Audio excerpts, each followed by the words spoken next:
Greetings and salutations, and welcome to the Brahma Bulletin. Thank you all so much for watching. I greatly appreciate it. Well, it's been a couple weeks since we did the show.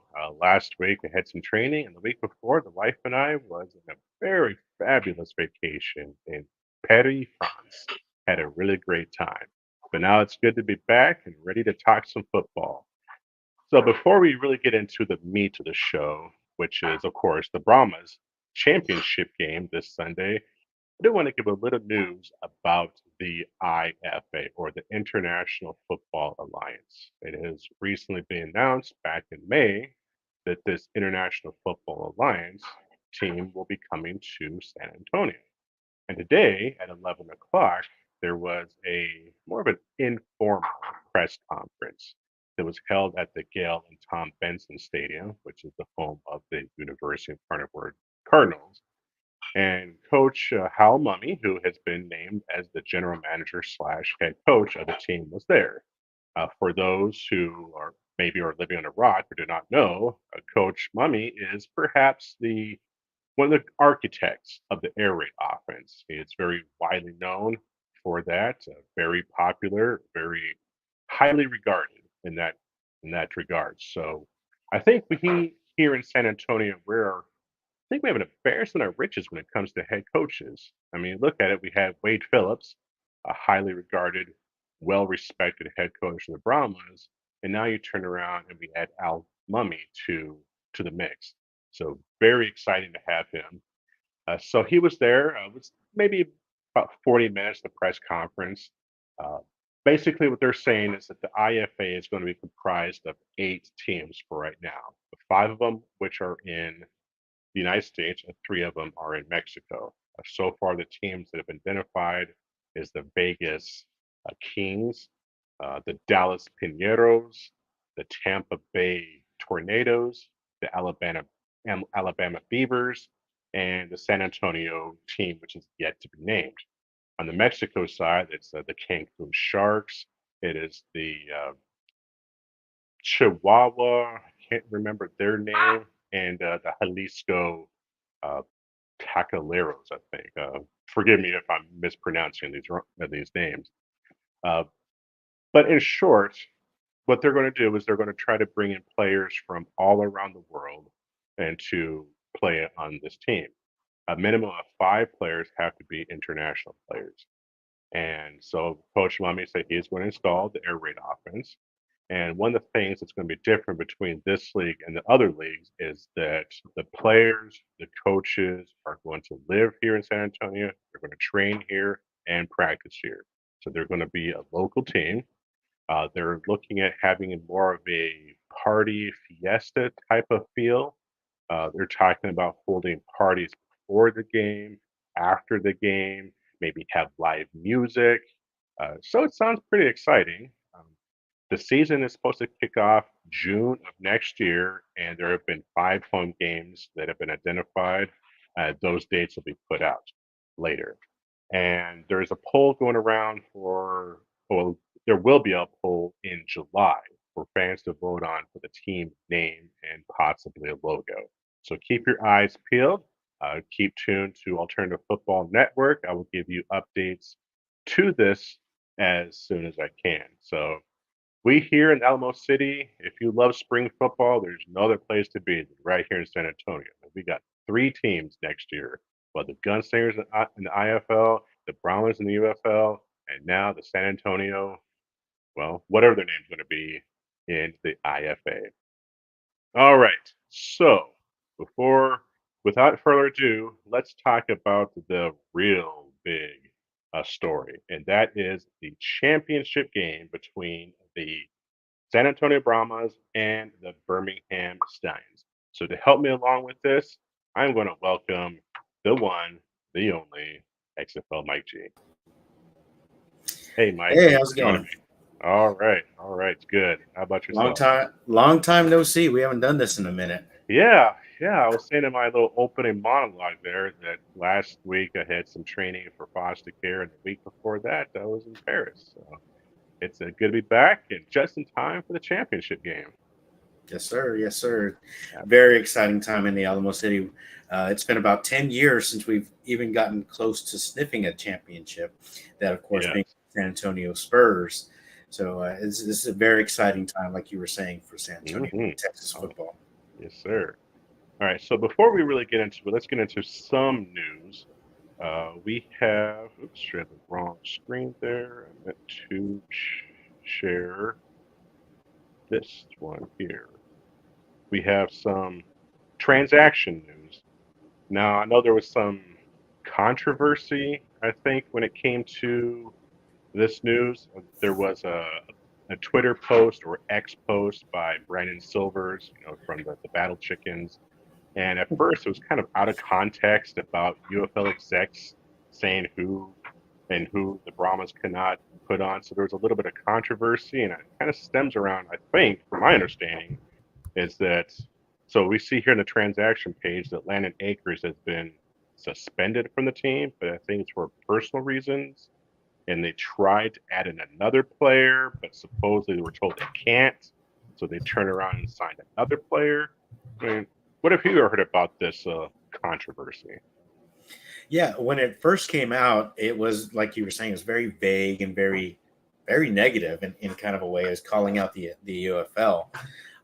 What it apparently turns out is while they're making their transactions for this roster for this upcoming week, they were looking to replace a player and to add depth at the tight end spot. Right now, with Cody Latimer being out, we only have Alize Mack as our active tight end, Mm-hmm. even though we don't play a normal traditional tight end role.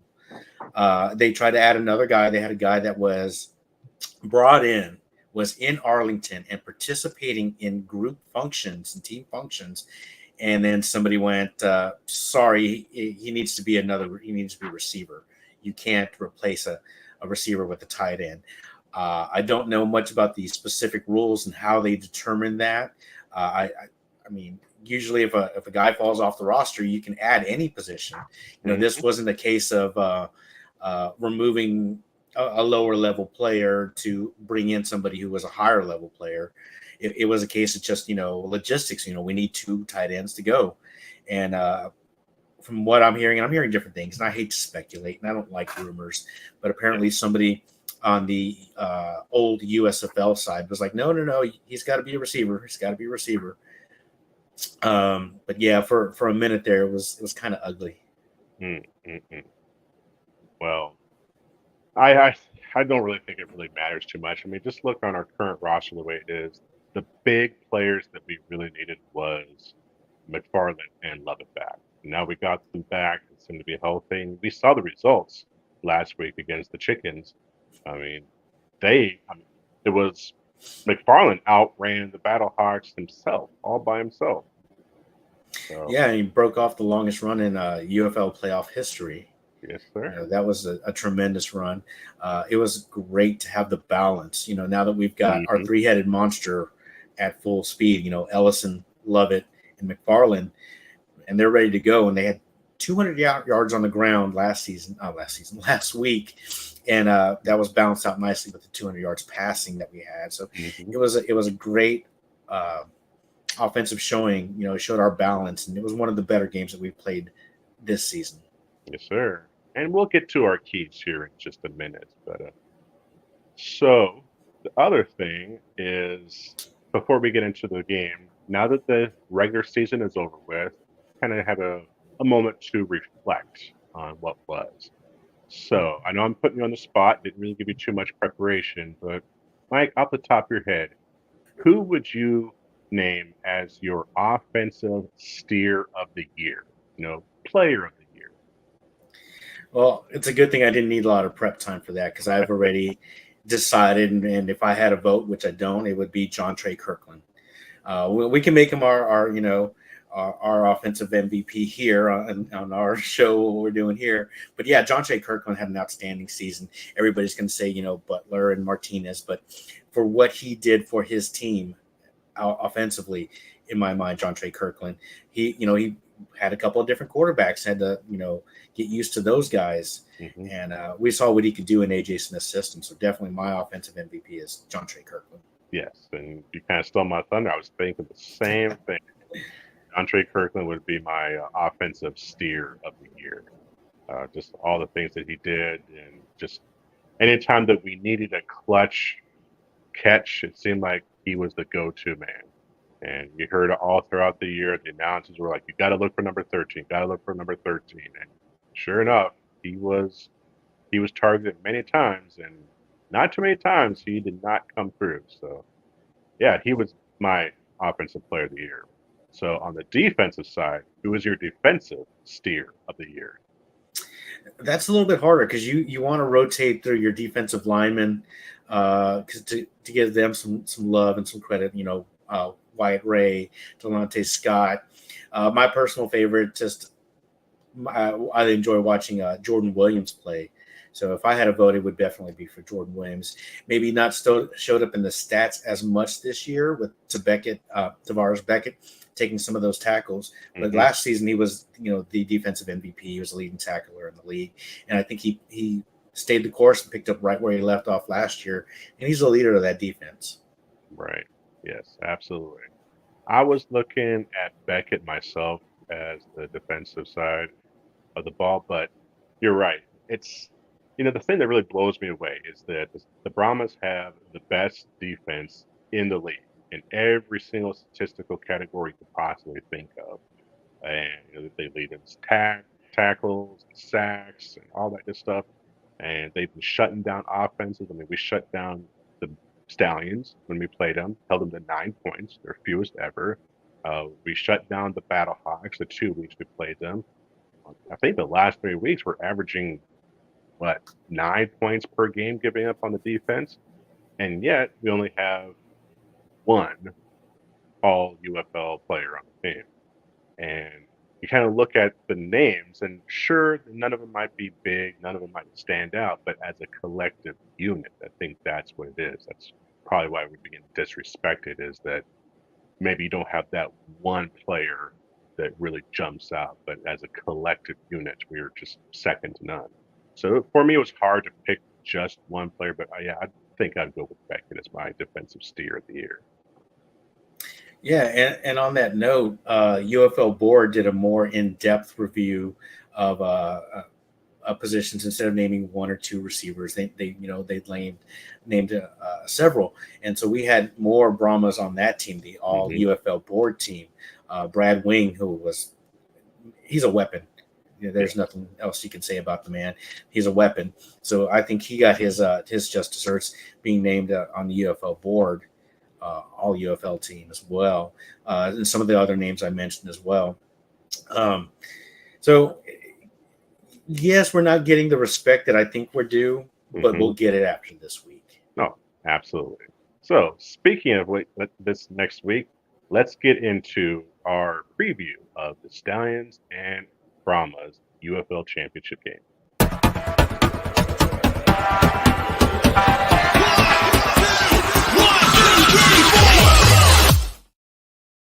All right. So, keys to victory.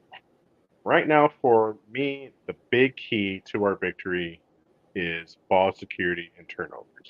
All right. There's an old adage in football that says that championships are won with big plays and turnovers.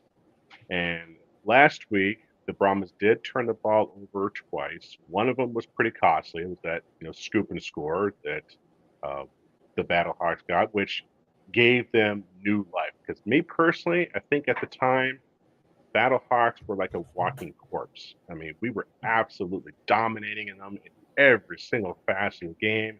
They were just moments from being completely checked out. Then they got the scoop and score, which gave them new life, and they made it somewhat of a game. But that one turnover was pretty costly. Now for the Stallions, if you watch the Stallions and the Motor City Kitties game, that was a turnover feast. I mean, it was turnover after turnover after turnover. The Stallions got 4 turnovers. They forced 4 turnovers as well too. So I think that the Brahmas can look at that and possibly exploit that with the Adrian Martinez propensity of throwing interceptions, possibly. that might be in his head. He was pulled from the game in favor of Matt Corral. So that might be something that we might pounce on for our advantage. Yeah, it's so bizarre to think that the reigning MVP could possibly be not starting or benched in the championship game. It boggles the mind. But rewatching the game, you kind of looked at some of the things that Coach Holtz was trying to tell him. He's asking what he saw, where your reads were at. There was one pass that he completely missed down the sideline. It was supposed to go to the inside hash, and it looked like he went to the post with the throw. The ball hung, and the the defensive back was able to get underneath it and intercept it. With the USFL championship game and the XFL championship game, it's an interesting juxtaposition on coaching. And one of the things I love about the UFL is you kind of get some of the play calling. So it gives you a look at to what the coaches are thinking, what they're looking for, what they prepared for all that week. So, with Coach Holtz, he decided he'd had enough. Let's go with Corral. We know what he can do. Corral's a little bit steadier hand. And you compare that and you juxtapose that to Coach Becht. I like Coach Becht. I've got lots of respect for the man, but I think he was riding his emotions too much. Right. He was trying to put AJ in a position to succeed, so it was a great moment. When he walked out of the locker room at halftime, the crowd started going wild, and they immediately put him back in there. And I was a bit shocked, and it's easy to play Monday morning coach or quarterback and say they should have done this and they should have done that. But I was shocked that they didn't at least give Manny one series for AJ to catch his breath, get going, see how he felt, see if that ankle was going to tighten up on him. Yeah. And it even led to a bizarre play call that along the Philly lines where after he handed the ball off, he was going to roll out, supposedly be wide open, catch a pass, and walk into the end zone. And it didn't turn out that way. And I was shocked that they risked him. I mean, where that pass was thrown, he would have caught it in the field of play, making him a target. And there was a linebacker that was there that read that. And if he caught that, it was going to be over. Yeah. And for them to put him in that situation was the moment may have been too big for Becht, in my opinion. Yes. It was kind of odd that they were doing a lot of trick plays, a lot of razzle dazzle and stuff. They had that one that was completely obliterated, which led to us recovering that fumble. And then that play that you're just talking about, and this was moments after AJ was on camera being interviewed, and he said, "Yeah, I feel like," and then the very next play, he's in there in that trick play. And it's like, it was very odd to me, some of the play calling. It was like a little too cute that they were doing. Yeah, I think Beck was trying to seize the moment, and it might have affected his decisions. Maybe some of them were a little bit too emotional. Yeah. And that's why I'm saying it kind of compares to Coach Holtz, who was like, enough of this. Let's make the change. We got to win this game. Yeah. And I think Beck could have, given Manny a series or two and see where it went from there. But all this razzle dazzle and trying to catch us off guard, that front seven was not there to play that day. I mean, right. In the sense of they weren't there to mess around, that front seven was played probably their best game of the season as well. Yes. All right. So my second key to victory, and we alluded to this earlier in the show, was the running game. You look at the game against the Battlehawks, regular season finale. We did not have McFarland. We did not have Lovett. We had Puka Williams as a running back, and he's really not a running back. And we had Ellison in there. So our running game was pretty ineffective. And then you go to the playoff game last week where we had our two-headed monster back, night and day, complete night and day. And that is going to be one of probably the biggest keys that we have against the Stallions, because the Stallions, they do have the best offense in the NFL. You look at the statistical categories, they lead basically everything. So to prevent the Stallions from scoring, you got to keep them off the field. And how you keep them off the field? ball control, and ball control is a good running game. You wear down the defense, you control the clock, you keep the Stallions on the offense on the sidelines, and because they can't score if they're not in the field. And I think this is one of the biggest keys that we have is getting those running backs back, and I'm so happy that we have them. Definitely, and for those of you familiar with the air raid / RPO offense, you don't have a traditional running game like with a fullback and even Mm-hmm. blocking tight ends. You know, we had Latimer and Alize Mack, but there aren't traditional blocking inline tight ends in this offense.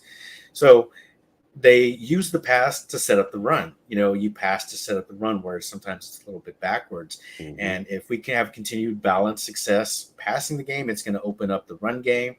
We get a nice lead, and we do what we did this to St. Louis, where we just keep pounding them and pounding them. Yes, absolutely. And the other key that I have is our defense. We talked about it earlier. Our defense is the best defense in the league, bar none. Uh, we're holding offenses to basically nothing, scoring. Uh, their yards, they can't run against us. They really can't pass against us. We're getting to the quarterback. We're sacking them. We're flying all around. The defense is from top to bottom the best in the UFL, and they're going to need to be at their game because the Stallions they do have a very good offense. So Yeah. it's like one of those an unstoppable force versus an immovable object. Which one's going to win? And so we need to be at our top of our game, like we were against the ponies in week 9 when we basically dominated them as well too. Yeah, and everybody knows they're going to have to prepare for both Martinez and Corral, Right. and it's going to be regardless of who it is, it's going to be our front seven. Our secondary is a little bit dinged up if you look at the Mm-hmm. actives and the practice, uh, the practice release. You know who practice and Right. stuff like that. You know we're a little bit dinged up. So if we continue to dominate with our front seven, we'll be in a great spot. You know, we're able to not stop Martinez, but kind of contain him a little bit. Mm-hmm. Corral is a little bit more of a traditional pocket passer, but he can move. He is mobile, but he is more likely to sit in that pocket. If we're able to get pressure on him without bringing in extra blitzers, it's going to play right into what we want to do. Exactly. Exactly. And my final key, the unsung heroes of the team, and that's the offensive line. I mean, the Brahma Bulldozers have been, I think, the best line in the UFL as well too. They may not have the recognizable names or anything, but they've been absolutely fantastic. I mean, you look at the Brahmas last year, our offensive line was a sieve. I mean, we had people running past them like they were tied to a post, with injuries and everything. And while we had our injuries this year, like with Millette out and Island was out, but our depth, and you got to give credit to the GM Mark Lillibridge for drafting such great depth on our offensive line. Uh, they don't give up sacks. They're opening pulls for our running back. They've been very consistent all year. They've been, for the most part, pretty healthy, and they deserve a ton of credit for our team's success. Exactly, and we lost Alex Millette early on, Hmm. and he was last year. He was all XFL, and I didn't really notice a drop off. There was a No, a little bit more of a push inside, but other than that, the beginning of that when he first took over, and I can't remember the starting center's name. Even as they were easing Millette back in, there was hmm, not a big drop off. no, We didn't lose anything. Whereas last year we began our season losing 4 of our 5 starting right, linemen. And at that first game against St. Louis, our tackles were turnstiles. It was like, yes, come on in, let's go. yeah, And so to see that, I think that was the biggest difference this season over hmm, last.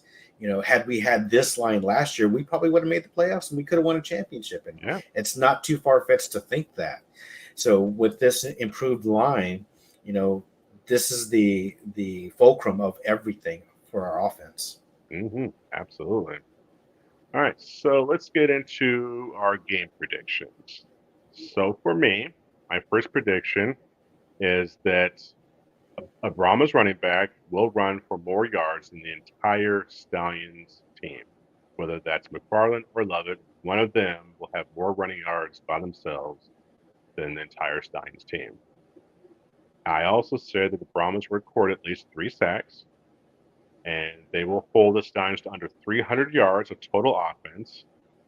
And Chase Garbers will complete at least 70% of his passes. And then obviously, the obvious prediction is we are going to be crowned UFL champions. So, Mike, what do you think is going to happen again? What are your predictions?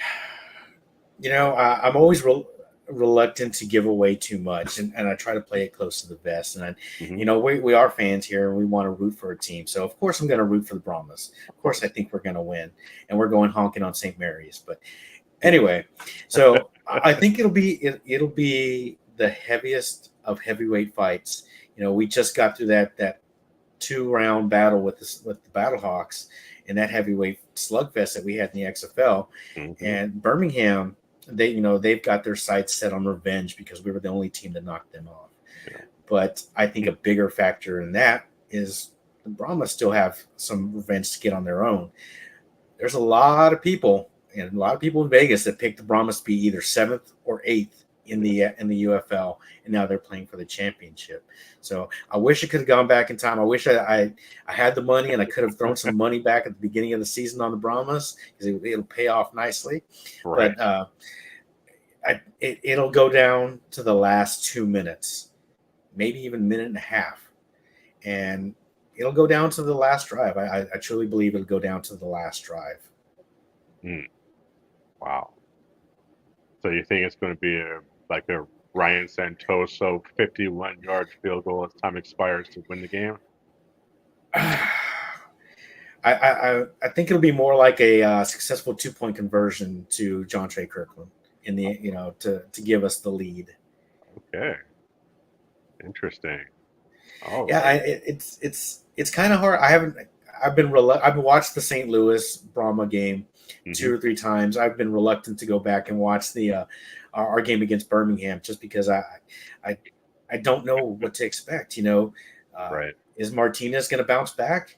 Is he going to be able to overcome? Because we had that issue as well with Q around the Houston game where it wasn't going quite right, and he was able to bounce back. So is Martinez going to be able to bounce back and step up, or is he going to be in his head and give the game to Corral? So we don't know. Yeah, exactly. All right. So are you going to be at the game, Mike? Are you going to be at the chicken coop?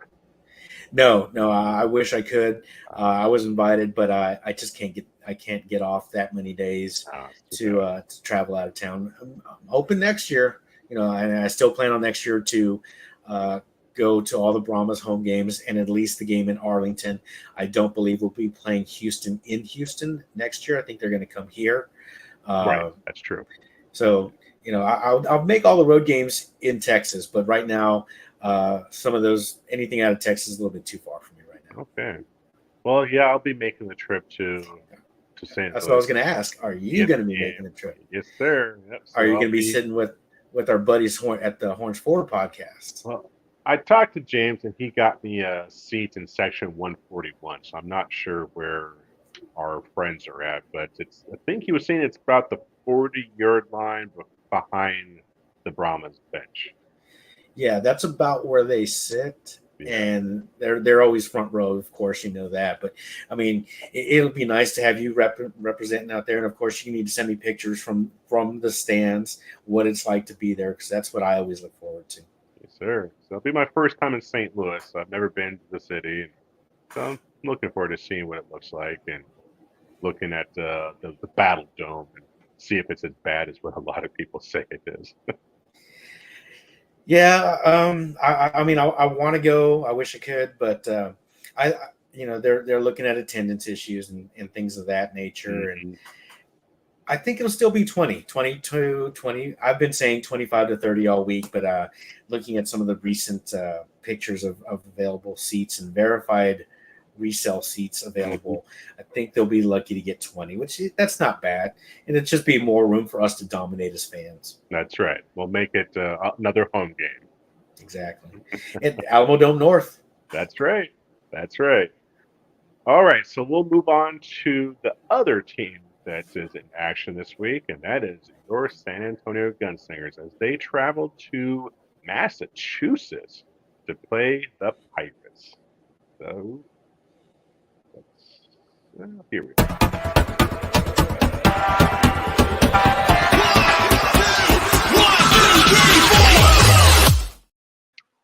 All right, before we begin, there was some kind of late breaking news, if you will, that the IFL has announced their offensive player of the week. And take a wild guess who it is. Mike, I'll give you 3 guesses, and the first 2 don't count.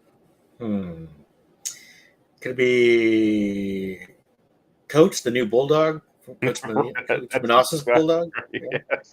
I think he's gotten more love than anybody else in that facility.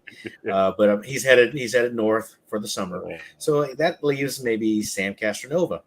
Wow. How did you guess that Sam Castronova was named the offensive player of the week?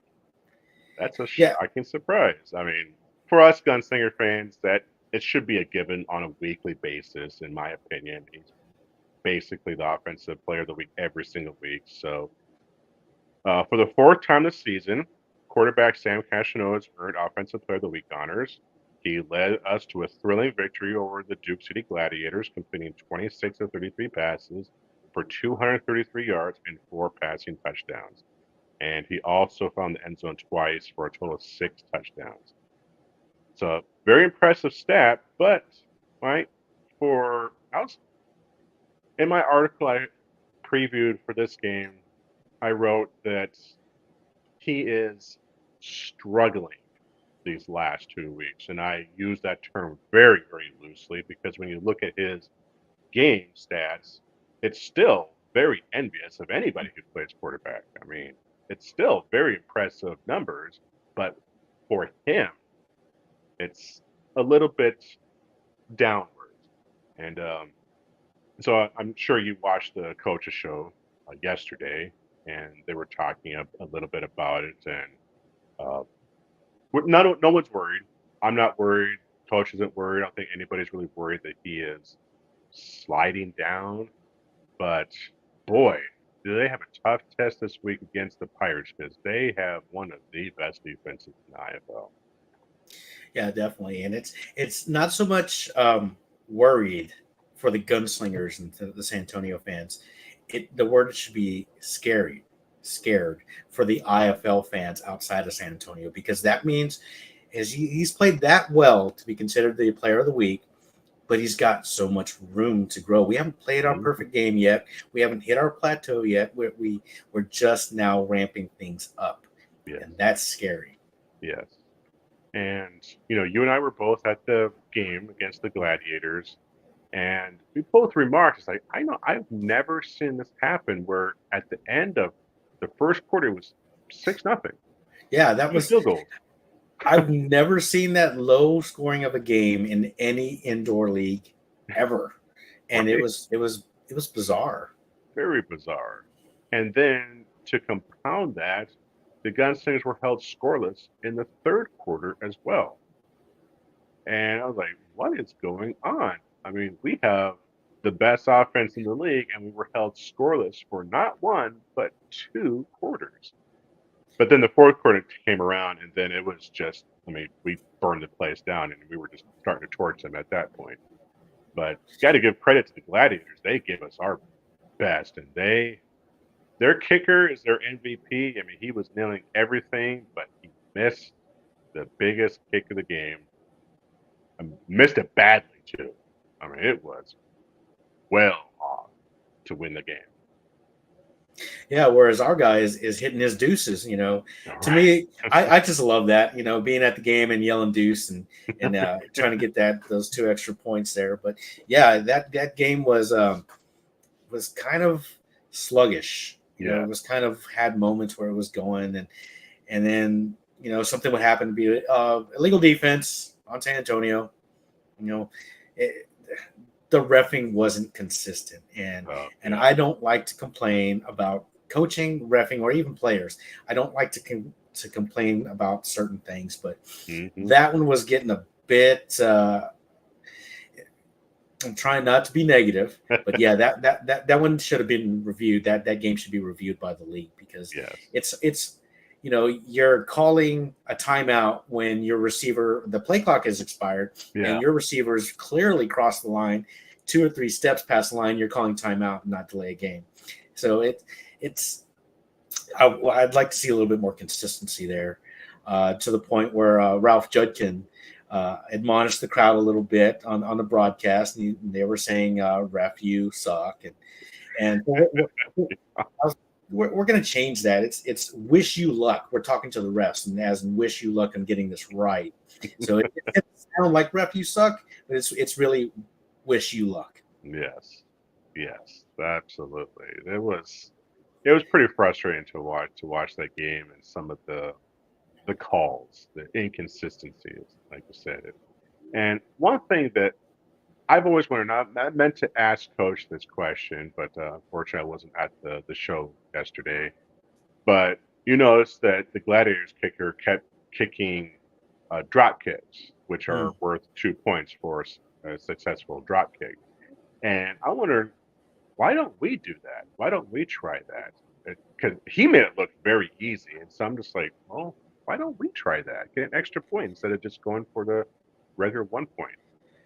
Well, it may not. It looks easy, but it may not be that easy. Yeah. We'd have to ask our kicker if does he know how to do that because Hmm. you've got to catch the ball as soon as it's coming off the ground, and it looks cool and it looks easy, but it's really not that Right. easy.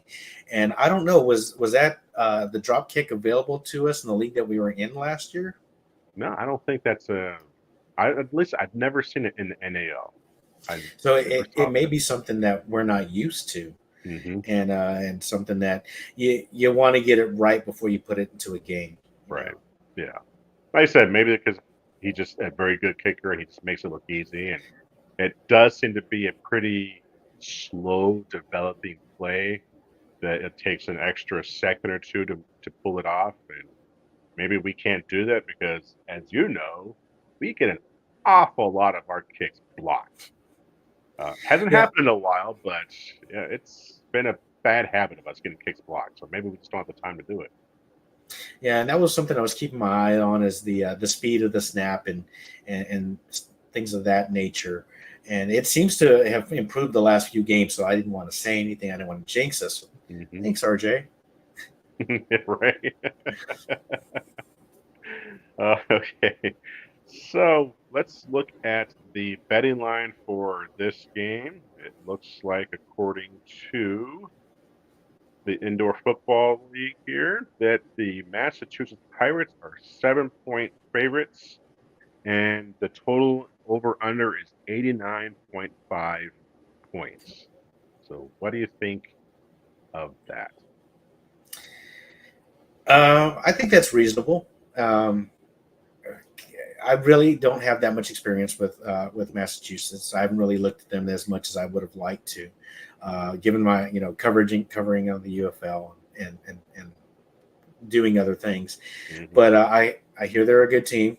Yeah. Uh, you get those 3 points automatically on the road, so we're within a touchdown of being competitive with them. So I think it'll be a great game. It'll be difficult for me because I'll be watching that game. The Corpus Christi Tritons play in the championship, and then there's the River City Warriors. They're a women's group out of San Antonio that'll be playing their championship game in San Marcos, and I'm thinking I'm attending that game. I'm Oh, wow. on the fence, but I might. But yeah, it looks to be an exciting game, but I'm trying not to look past the Pirates and at Frisco because that's the game that I want to be at and want to go to and Yeah. catch Frisco again. Yes. So Massachusetts, since they've joined the IFL a few years ago, has historically been one of the better teams in the league. Uh, this year they started off good, but they seem to be slumping lately. I think they've lost maybe like 3 of their last 5 games, so they are kind of in a slump. Their offense has been struggling, If you look at just pure stats, this game is going to be almost identical to the Gladiators game.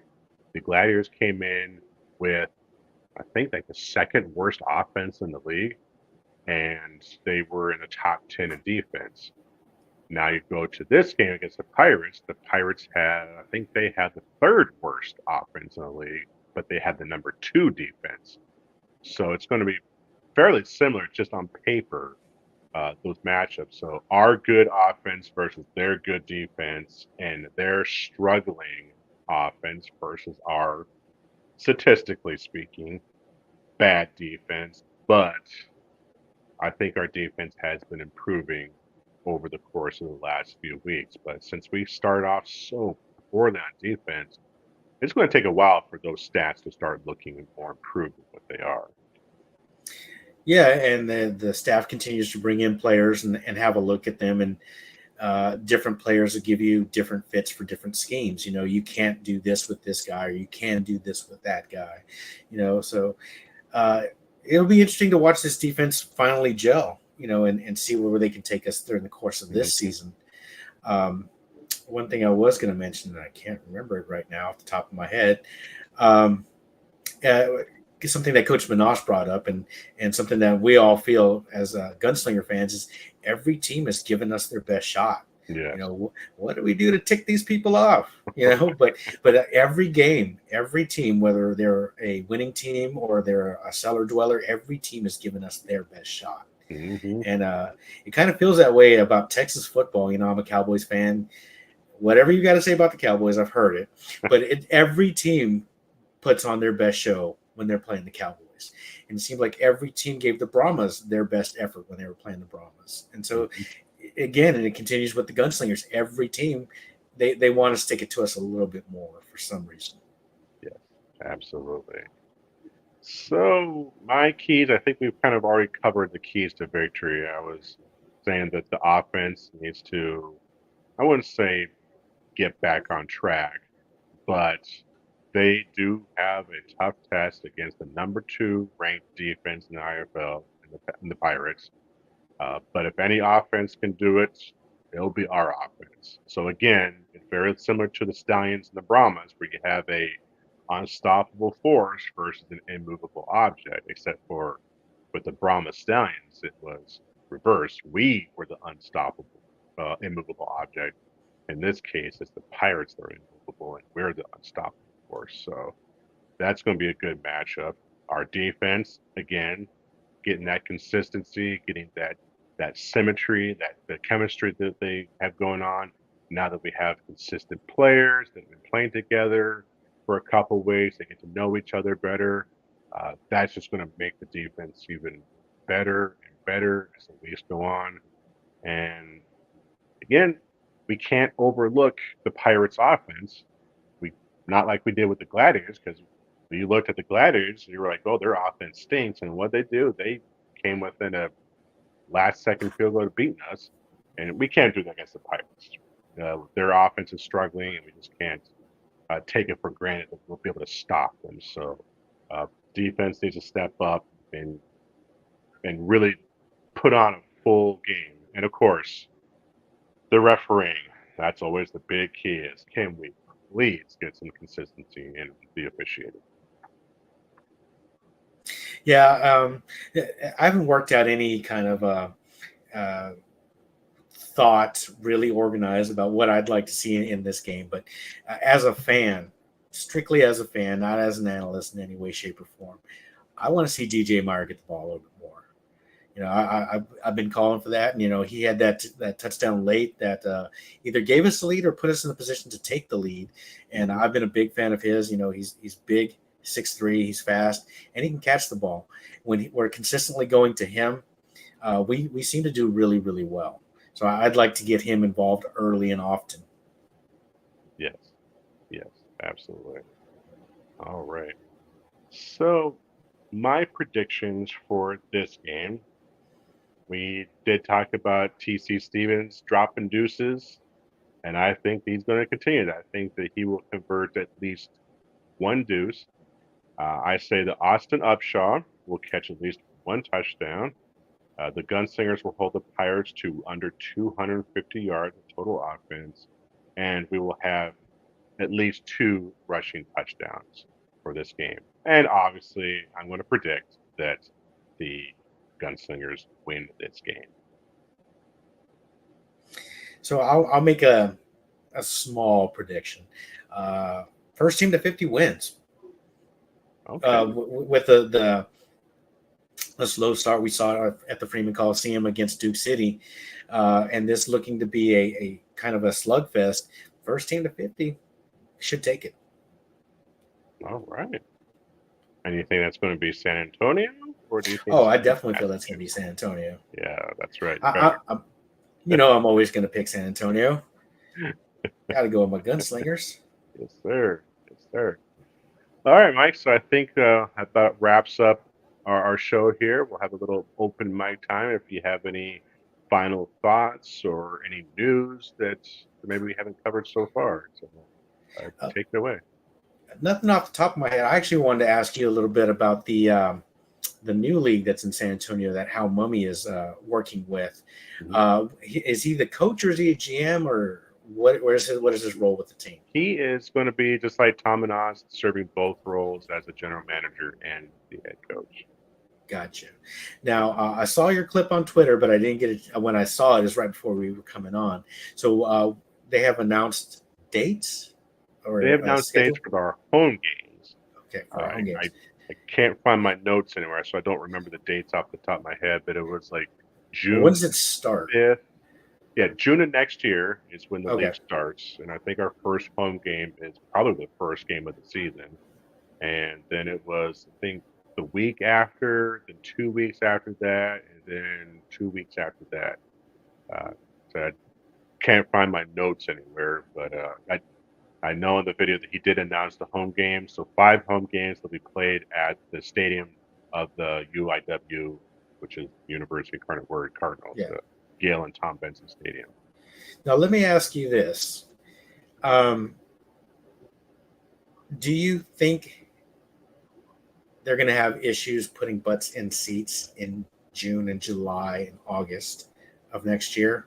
Because it's a little hot out there, and those are aluminum benches as far as I remember. Yes, they are aluminum benches. They're like your typical high school, elementary school aluminum stadium benching. The games, you said, are going to be played at night. Good. So that should help, but still nighttime in summer in San Antonio is still pretty blistering, if you ask me. But supposedly they're going to be at night games, and he was talking about beforehand having like a little fiesta party, and then they'll do the games and then have a fiesta party afterwards.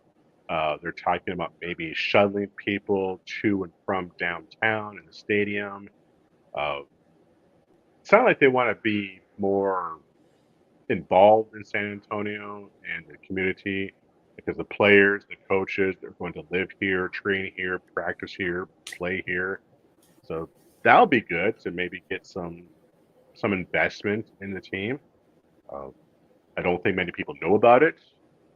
It's pretty much brand new, and they were just announced the team was coming here last month, and this was the first press conference. It was pretty informal. I think it was me, and besides Coach Mummy and his assistants and his family, there might have been like 8 fans there. There was no media from any other, legacy media. There was no KSAT or no Express News or anything like that. So it was me and the Smoking Guns podcast. RC Woods was there, the Smoking Guns podcast. So it was just the 2 of us. We're the only media people there. We're considered. This was a soft media day, so it wasn't an official, blah, blah, blah. But thank you for repping AFN. Let me see, where am I at? Over here. That's right. for that function. I thought that was pretty neat, to go out there and check it out, because I haven't looked into it too much. I've had a few people ask me about it and stuff, but I'm not ready to dive in yet.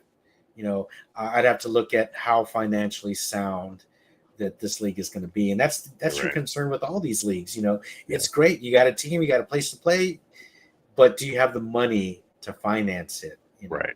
and that's going to be the difficult thing. So I'd like to look at how financially sound that they're going to be. Yeah. Now, if they can pull it off in football in June and July in San Antonio and make it a fun event, that'd be interesting. That'd be something I'd be willing to look at. Yeah. I'm going to put it on the back. For me personally, I'm going to put it on the back burner for now. Yeah. So supposedly each team is going to be independently owned. So it's not like the UFL, which is owned by a single entity. So they have individual owners. The owners of the San Antonio team I guess they're choosing to be anonymous at the time. At the time, there was a gentleman there who I thought was the owner, but as he was talking, he kind of offhandedly said, "I'm not the owner." So I'm like, "So what exactly are you?" Because Did he wave his hand? coach I'm kind of not the introduced owner. as the owner.